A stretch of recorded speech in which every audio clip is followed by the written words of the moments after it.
It's been a while since we've toured the garden spaces. I figured with everything growing and the garden expanding, the nursery's expanding, I would go on and give you all another tour.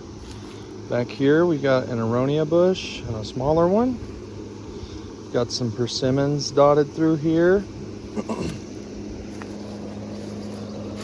Back here we've got some serviceberries.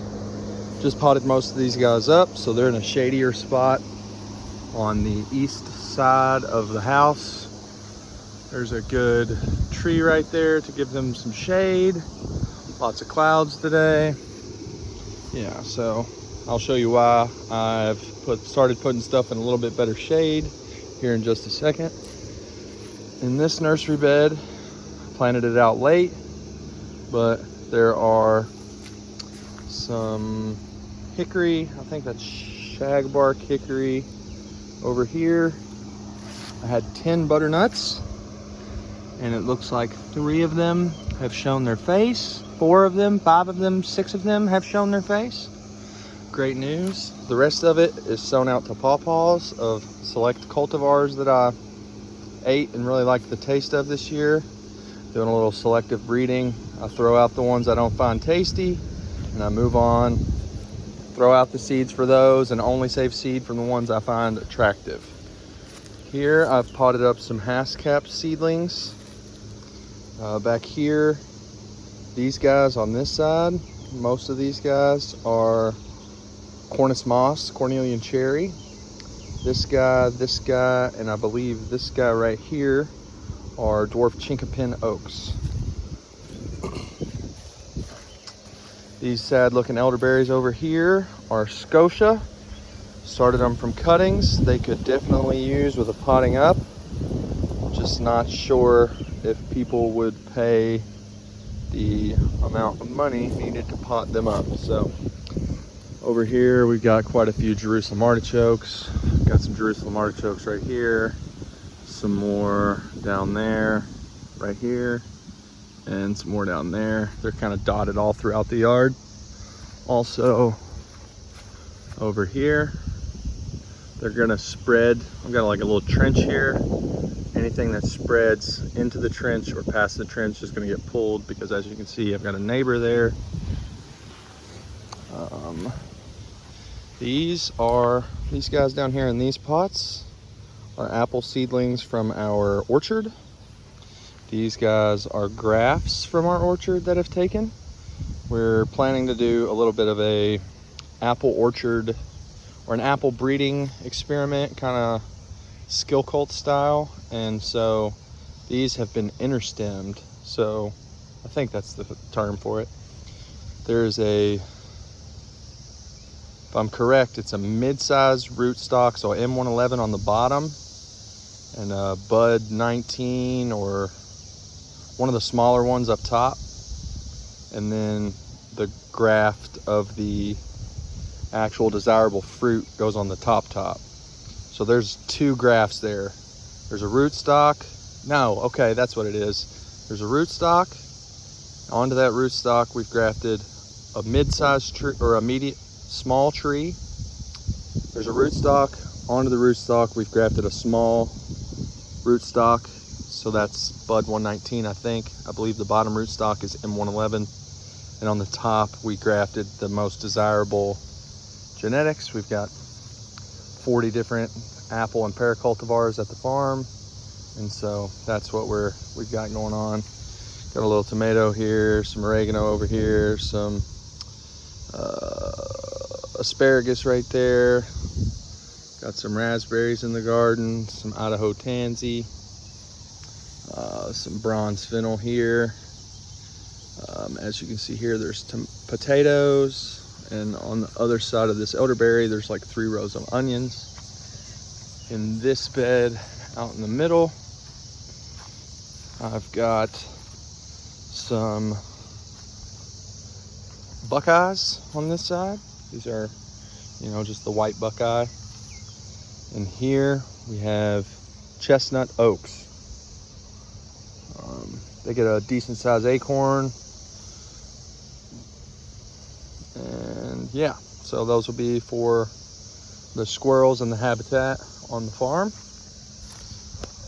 Got a decent sized strawberry patch we've been collecting from right here. Some more asparagus. Gotta be careful where I'm walking.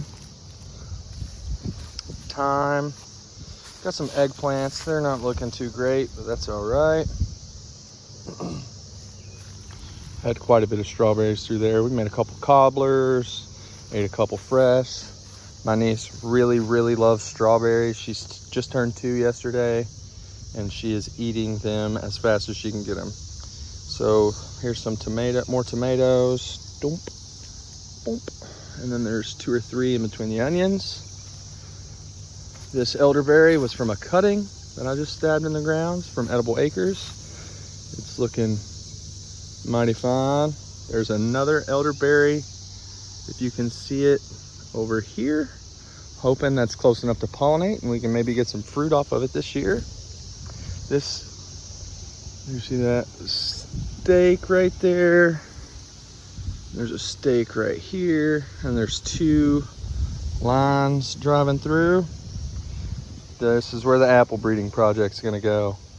There's already an apple here. Starting to get a little bit of cedar apple rust going on, not too bad. Some potatoes that showed up from me not being able to dig them all. Everything on this side of the wire is like a no walk zone, so I'll have to walk around. Because as you can see, there's a gooseberry cutting there. There's a wild tree, I'm not sure what that is exactly. Some elderberries dotted in through here. There's a currant down there. So yeah, this is kind of a no walk zone. Hazardous, stay away from the cuttings. Walking onion. Share with me in the comments, what are we supposed to do here? Is this just gonna fall over on its own and plant itself? Am I supposed to pull these and plant them? I'm unfamiliar with walking onions. This is the only one out of the 10 that I bought that survived. So we got some garlic. Made some great grilled scapes with this yesterday at a buddy's house. Didn't know that grilled scapes were that good, but they are fantastic. These are some wild pin cherries. Some more elderberries over there. That's a York variety. Nice sage plant in full bloom. More Jerusalem artichokes over here. This is the Pawpaw zone for now. I'm running out of room for these tree pots. I need to get some milk crates. For now, a spare tire with no rim will do. But yeah, there's about 8 or 9 pawpaws there. This is supposed to be the apple rootstock zone. It has been unsuccessful so far, but we shall see.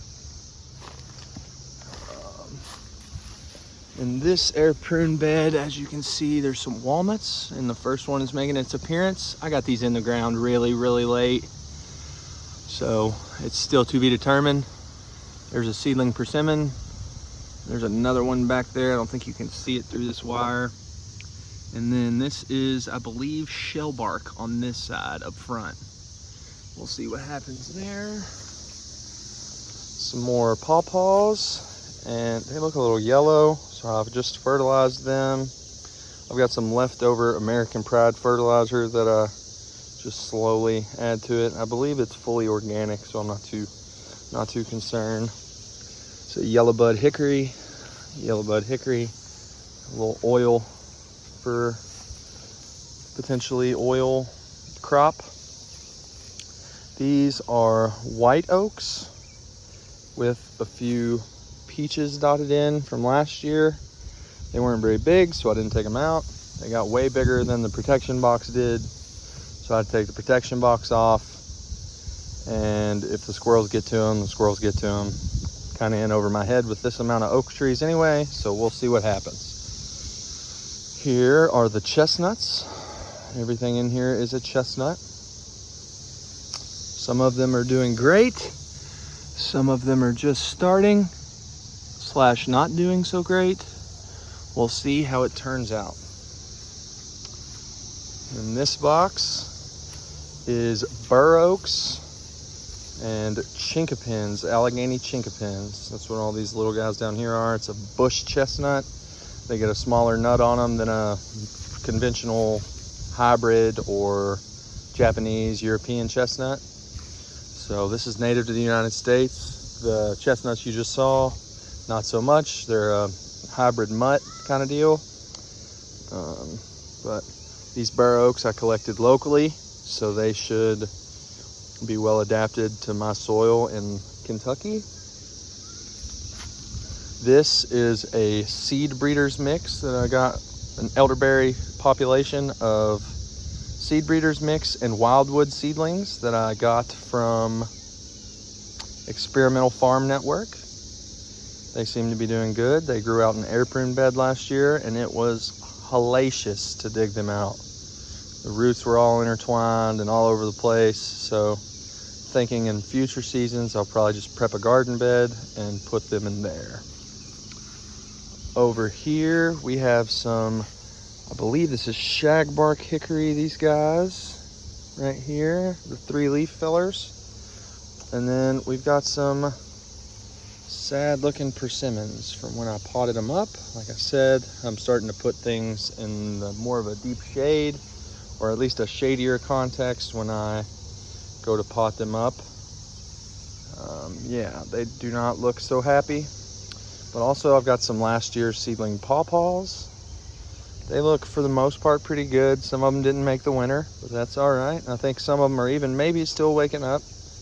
We're gonna leave them there for a while and just see what happens. Seedling persimmons collected here locally off of some superior tasting trees. Some of them, I'll post hopefully overlay a photo here.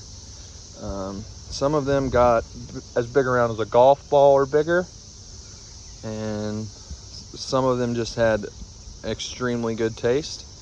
As you can see, had to protect them over here because I didn't, and squirrels were digging in here for a while. That's why the soil looks all kind of wonky. You can see that it's just not very level. Some of it got dug out. That's all right.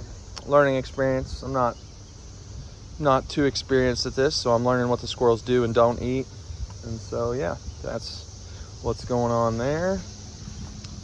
And then more persimmons. A lot of them look sad. Like I said, this is more of a full sun context. I should have potted them up and put them over here rather than, so like if you can see over here, most of that's kind of shaded already.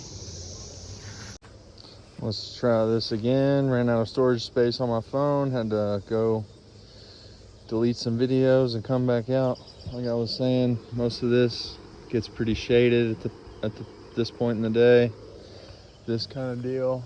It's cloudy now at this point in the day, but this is more of a full sun context, as you can, tell by the strawberries and the tomatoes and stuff right over the way.